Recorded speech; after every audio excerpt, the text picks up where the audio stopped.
Aku mau jawab pertanyaan dari salah satu video yang sudah aku upload mengenai tes IELTS.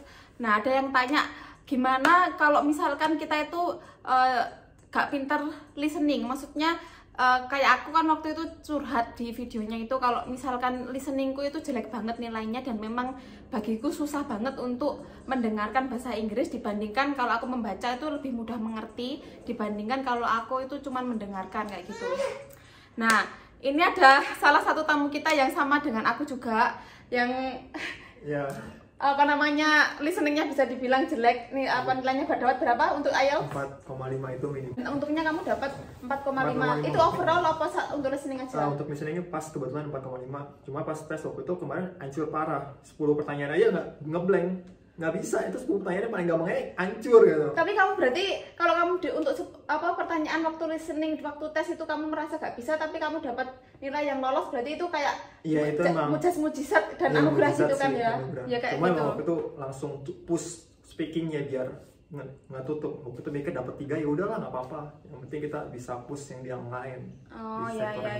Terus gini, aku mau tanya nih, kan kendalanya gimana saat Rocky kerja di Australia? Jadi Rocky kan sudah kerja apa aja di Australia?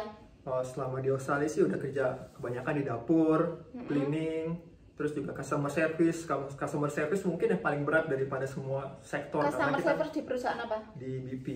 Oh, BP itu ya, company. ngisi apa? Iya, ngisi bensin. Iya. Itu karena kan kita berinteraksi sama orang dan kita harus dengar mereka ngomong apa kan.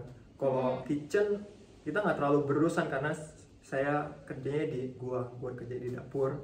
Jadi kebanyakan paling berurusan sama orang-orang di kitchen doang, nggak berurusan sama tamu. Oke. Jadi strugglingnya gimana, atau Rocky bisa ceritain gimana pengalamannya dengan kondisi our English yang bisa dibilang broken karena kita juga nilainya bener-bener kayak pas-pasan, listeningnya juga jelek. Jadi dengan Aussie accent yang kita mungkin nggak terlalu familiar juga, gimana ceritanya? Pernah ngalamin hal-hal yang unik nggak pada saat kerja? Ya, pasti ada lah kesulitannya karena kita listeningnya hancur. Otomatis kita susah untuk mendengar dan mengerti. Apalagi pronunciation Australia itu beda banget sama yang Inggris yang kita pelajari di Indonesia. Pernah ada kejadian apa yang kamu ingat? Jadi dia orangnya tuh nyuruh kamu apa, kamu dengernya apa, apa kayak gitu? Nyari bahan makanan, dia ngomong kebes atau apalah, kirain apaan tuh, nggak nangkep gitu pronunciationnya, jadi kayak bingung aja sendiri gitu. Terus aku juga pernah, jadi waktu kerja di restoran sebagai kitchen hand, aku tuh disuruh nyiapin chips kan. Jadi memang ada menu chips kayak gitu. Chips itu kayak french fries itu loh guys kalau di Indonesia. Nah, bosnya itu bilang chips with chicken salt kayak gitu. Nah, chips with chicken salt aku ngerti maksudnya itu, chips sudah ngerti kalau maksudnya french fries, tapi chicken salt itu apa ya? Aku tuh gak ngerti maksudnya, karena chicken salt itu ternyata itu adalah itu loh garam yang mengandung rasa chicken kayak gitu, mengandung rasa ayam. Nah, karena bagiku salt itu adalah salt, jadi tulisannya kan SALT, garam itu kan SALT. Nah, tak pikir itu bakalan pronunciation-nya itu adalah salt.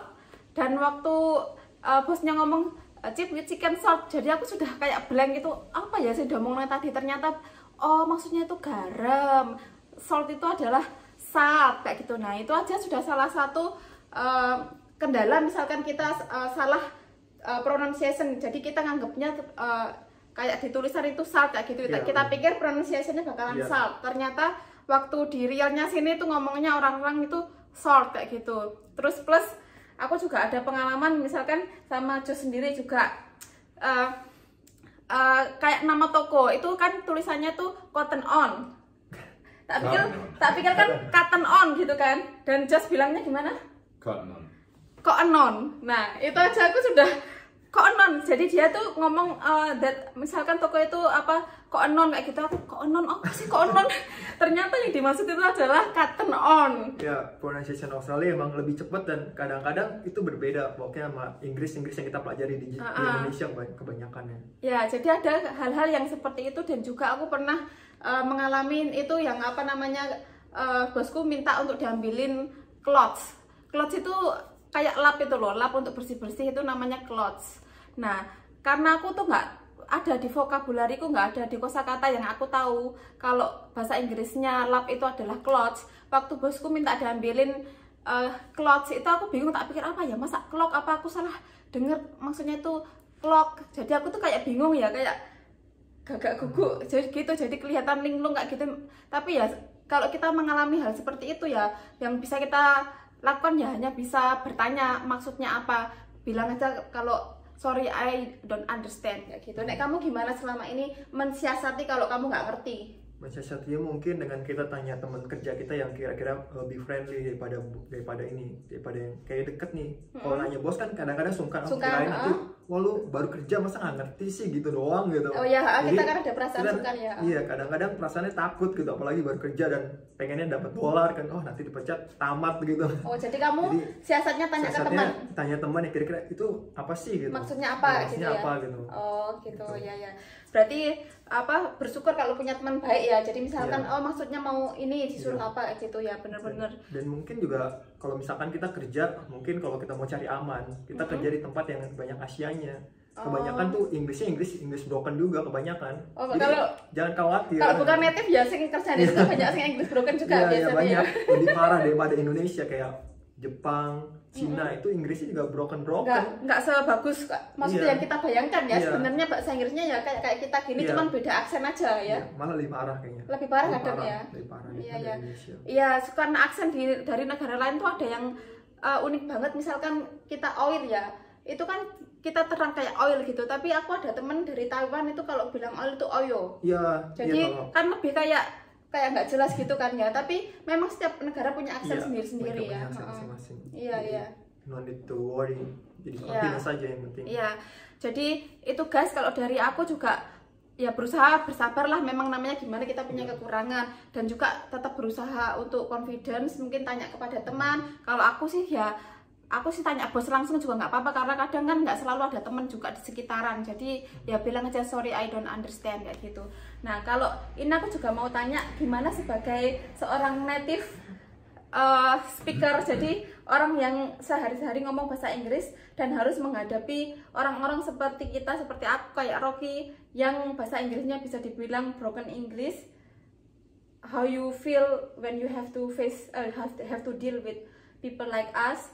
Like, is it make you feel angry or something, or how? No, not at all. Yeah. I think for me anyway, it doesn't. I understand that English isn't your native language, and I understand that it's actually pretty hard language for other, for non-natives to speak. It's the same. If I go to Indonesia and try and speak Indonesian, people are pretty laughing. Yeah, people, but no one really gets angry. It might be funny, but it's still, they're not being rude normally. Same thing, more patient because at least you're trying. But the only time for us when sometimes it's frustrating is I will talk to you and you will go, "Ayat," and you pretend you understood what I said. And then you actually had no idea. So, you're better off saying, "Oh, I'm sorry, well, I don't understand." In general, it doesn't matter. Because if I think you've understood and then we do something wrong. Ya, jadi kalau maksudnya Jos itu, daripada kita pura-pura ngerti padahal kita nggak ngerti, lebih baik kita jujur, kita bilang kalau sorry kita nggak ngerti, daripada kita tapi kita nanti salah ambil atau kita sebenarnya itu nggak paham sama yang diomongin kayak gitu guys.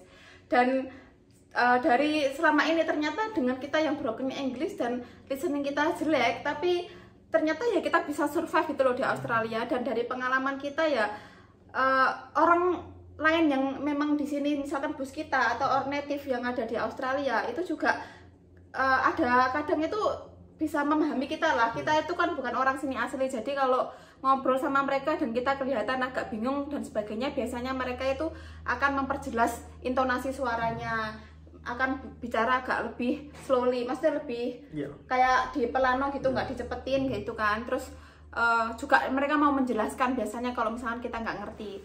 Tapi ya memang pasti ada juga kasus yang mungkin orang itu gampang marah dan kayak emosi kayak gitu. Tapi kebanyakan itu sebenarnya in general mereka itu memahami kan ya. Mereka lebih mau menjelaskan kalau kita nggak ngerti kan ya. Sebenarnya for my experience kayaknya nggak begitu juga sih. Gimana kalau jadi itu tergantung manajer sih. Kalau manajernya dia mau dan mau ngerti, biasanya dia oke, dia mau ngejelasin. Tapi kalau ada juga manajer yang pernah ketemu, dia kayak udahlah nggak ngerti, ya udahlah, kayak males aja ngomongnya gitu. Ada yang kayak gitu, orangnya nggak sabaran gitu. Ada yang nggak sabaran, apalagi kalau kerja di kitchen dan kadang-kadang under pressure-nya tinggi gitu, dan kita nggak ngerti, kita pelongo-pelongo, padahal mereka buru-buru, wah ini bisa gawat gitu.